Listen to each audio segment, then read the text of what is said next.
మనకి Singapore trip complete చేసుకుని నారా లోకేష్ గారు అలాగే చంద్రబాబు నాయుడు గారు వీళ్ళిద్దరు కూడా ఆంధ్రాకి వచ్చేసారు కదా.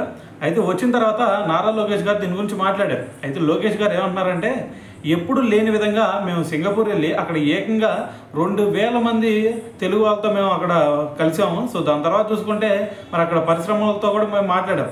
మరి దీంతో ఏకంగా మన రాష్ట్రానికి 5 సంవత్సరాల్లో దాదాపు 45,000 కోట్ల పెట్టుబడులు అయితే రాబోతున్నాయని చెప్పేసి ఒక స్టేట్మెంట్ ఇచ్చారు. సో దాంతోపాటు ఆయన అంటుంది ఏంటంటే, మరి మేము రీసెంట్గా టీసీఎస్కి తక్కువ రేట్లకే వాళ్ళకి భూములు కేటాయించామని చెప్పేసి వాళ్ళు మాట్లాడుతూ ఉన్నారు కదా. మరి టీసీఎస్ రావడం వల్ల మన వాళ్ళకి జాబులు వస్తాయి. సో మరి జాబుల కోసం మేము ఈ విధంగా చేసాం. సో దాంట్లో తప్పే ఉందని చెప్పేసి ఒక స్టేట్మెంట్ ఇచ్చారనమాట.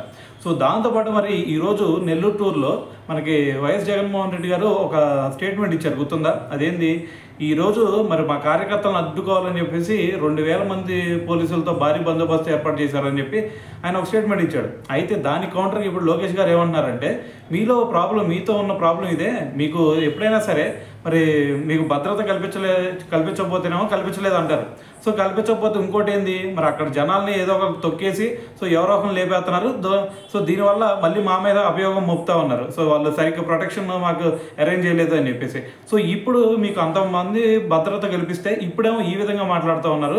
సో ఇంతకంటే దారుణమైన సిచ్యువేషన్ ఇంకోటి ఉండదు. సరే మీరు చెప్పినట్టుగానే మరి భద్రతను తగ్గిస్తాం. సో మరి అక్కడ ఏదన్నా జరిగితే, ఎవరికైనా ఏదైనా జరిగితే మరి దీనికి పూర్తి బాధ్యత వహిస్తారా మీరు అని చెప్పేసి గట్టిగా అడిగారు అనమాట. సో ఏదైనా సరే మొత్తం కూడా విన్నారు కదా లోకేష్ గారు చెప్పింది. సో దీని గురించి మరి మీకేమనిపిస్తుంది అనేది కూడా తెలియాలి కదా. సో కింద కామెంట్ చేసేయండి.